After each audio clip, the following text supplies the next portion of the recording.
Hi, my YouTube family. This is my introduction video.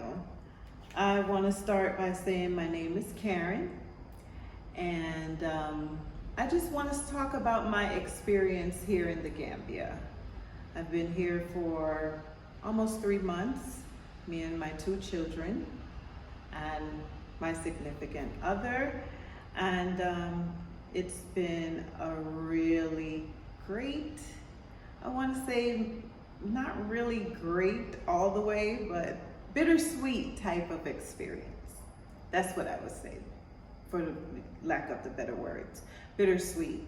So first I want to just say, of course, I mentioned my 2 children. I have a son that's 15 and a daughter that's 7. And we came, I enrolled them into school. That was a experience within itself. But we got over that hump. They're in school, they're gelling, they're getting adjusted, and they're actually liking it. So that's a plus. I've had the travel experience was, I'm not gonna say it's the worst, but it was horrific for me and my children. It's long, it's drawn out. It's the stopping where you have to take a plane, go to one state, stop for how many hours and go to another state. So I suggest people doing this transformation to just be prepared.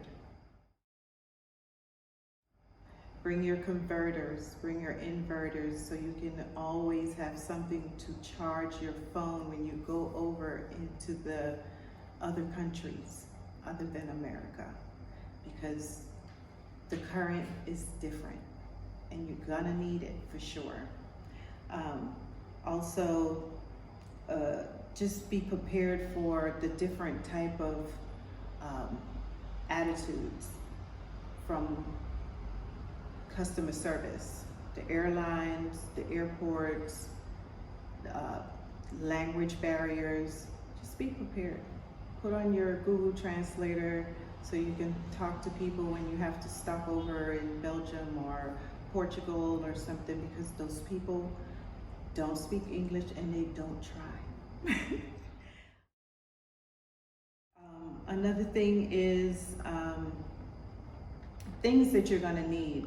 You might need a neck traveling, what they call it, a neck pillow, and a blanket, jacket, depends on what time of year you're traveling. When you're changing planes, you're coming out in the cold winter air to go over to the other plane. We experienced that, so I'm just telling you from what we experienced. We were coming from Florida, nice and hot, and then we go over to another country and it's like 30 degrees.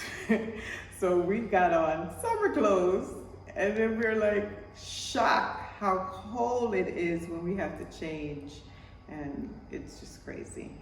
Another thing is, I did mention that converters, very, very, very, very important.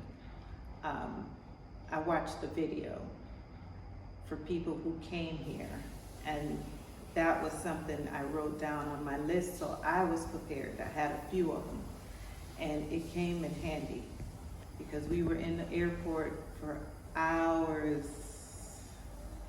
almost felt like it wasn't going to end, and we needed our phones to be charged, and that converter was the best thing I ever invested in. So I was very happy for that. Also, another thing is, a lot of us, when we're making the transition, we're moving. I know that we move and we bring all our appliances from the US and all of our good stuff like our TVs and all that stuff. Listen, it's 220 over here. We're coming from a 110 voltage. Your stuff will just stop working. You might not see smoke coming out of it, but some of them, it do smoke. We've had blenders that blew up, just pop like a bomb, and then you just see smoke. We had fan, ooh, you need your fans. Oh, I have my beautiful fans, just nice and oscillating, and all of a sudden it stopped. That's because even though it's on the converter, it can't go for too long.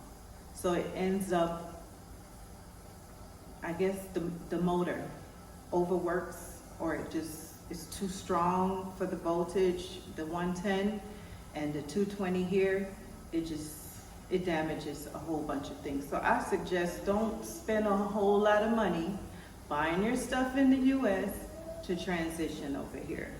Come here, buy your stuff. You might get big items like stoves and refrigerators, because that's another thing. You rent a place here. It's not like in America. You get in a house or an apartment with a stove and a refrigerator, and sometimes you get bonus like a microwave, dishwashers, washer, dryer. That's not common here. You'll get a kitchen, and it's just what it is, just a kitchen. It has a sink and some cabinets. It does not have a stove. It does not have a refrigerator. So, just giving you a heads up on that. And if you rent, some places you can rent it furnished, it still might not have that. So just keep that in mind. So if you're a cooker like myself, my children love to eat, I love to eat. We all love to eat, so I love to cook. And that was a disappointment for me. But we can continue that on another video. I did mention schools. It's a lot different. My children always went to private school, and everything is always done on the school premises in America. Here, they have like a link to a bank. So you have to go to the bank to pay for your school fees, to pay for all of the fees that the school require.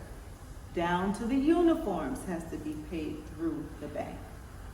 And then you take that receipt and bring to the school, and they take it from there.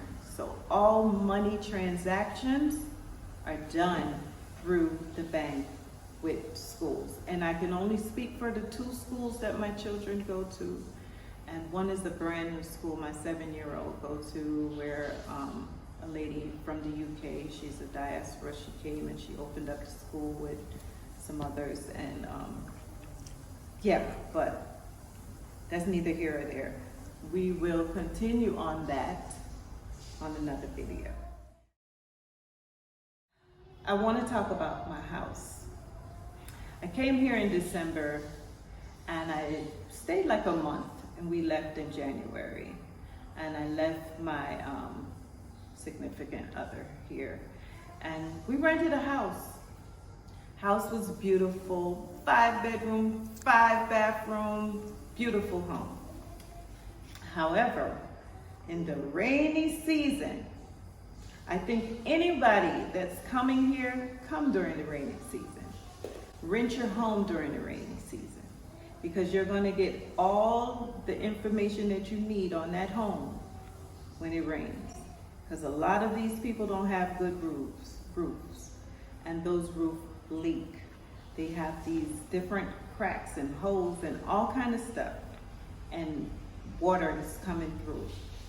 We had some really horrific experience in that house that we had to rent a new place. This is a new apartment. It's much smaller.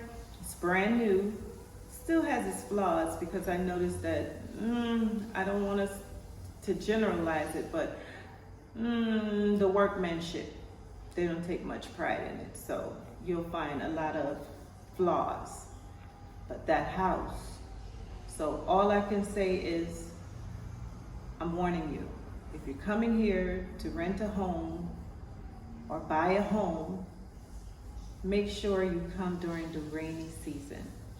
That season is around, just like in Florida, hurricane season, rainy season is about the same, from about June all the way to November, early November, end of October. You'll get some good rain, and it will actually give you all of the flaws that you might find in that home during that time. So basically, I'm not gonna continue on with this video. I'm gonna cut it a little short. Like, comment on any topics that you guys would like me to talk on, speak on in the future. And please leave a comment. Let me know what it is that you might have. What kind of experience if you came to the Gambia, or if you traveled outside of the country and you had to go through all those connecting flights. Let me know what you had to experience. And again, subscribe. Thank you.